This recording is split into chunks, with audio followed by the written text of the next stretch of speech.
Warahmatullahi wabarakatuh. Alhamdulillahirabbil alamin. Assalatu wassalamu ala Rasulillah wa ala alihi wa sahbihi wa man wala. Hadirin rahimani wa rahimakumullah, barakallahu fikum. Alhamdulillah, di kesempatan kali ini kita bisa bertemu kembali.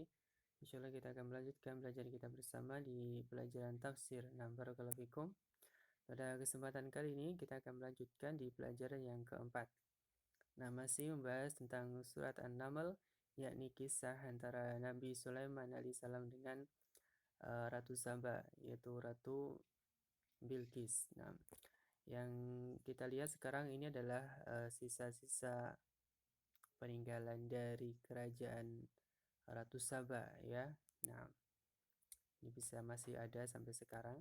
Bisa kita lihat di sini. Nah, ini sisa-sisa runtuhannya.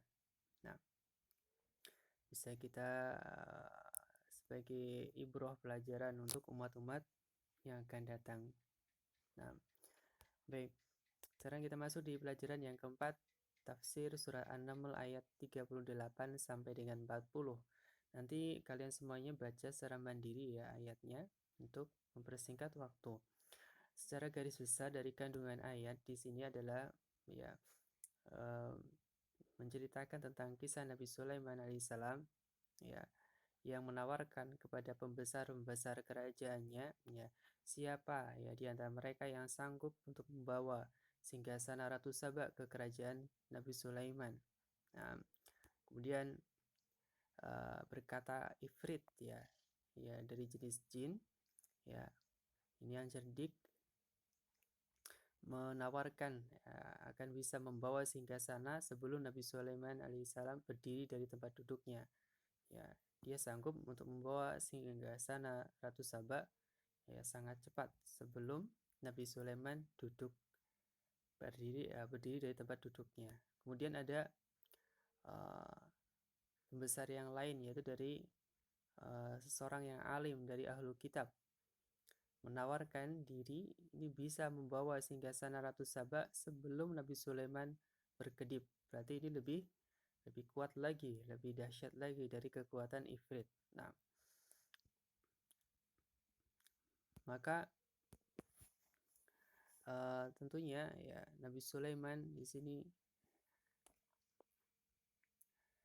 sangat bersyukur ya terhadap karunia yang diberikan Allah Subhanahu wa taala kepada dirinya, yang memiliki pembesar atau bawahan-bawahan yang luar biasa kuatnya. Nah, ini menunjukkan tentang kebesaran dari kerajaan Nabi Sulaiman alaihissalam. Kemudian di sini dari faedah ayat ya tentang besarnya kekuasaan Nabi Sulaiman alaihissalam. Nah, dari kerajaan yang sangat besar dan sangat indah, dan juga dari sisi pasukannya, ya, dari kalangan manusia, dari kalangan jin, bahkan dari kalangan binatang, ya, nah, semua tunduk kepada Nabi Sulaiman alaihissalam. Nah, kemudian besarnya kemampuan jin untuk melakukan sesuatu yang luar biasa. Tadi ya seperti dikatakan Ifrit, ya tentunya semuanya dengan izin Allah Ta'ala. Nah, kemudian bersyukur atas nikmat yang diberikan Allah merupakan sifat para nabi. Tadi ya seperti yang dilakukan oleh Nabi Sulaiman alaihissalam.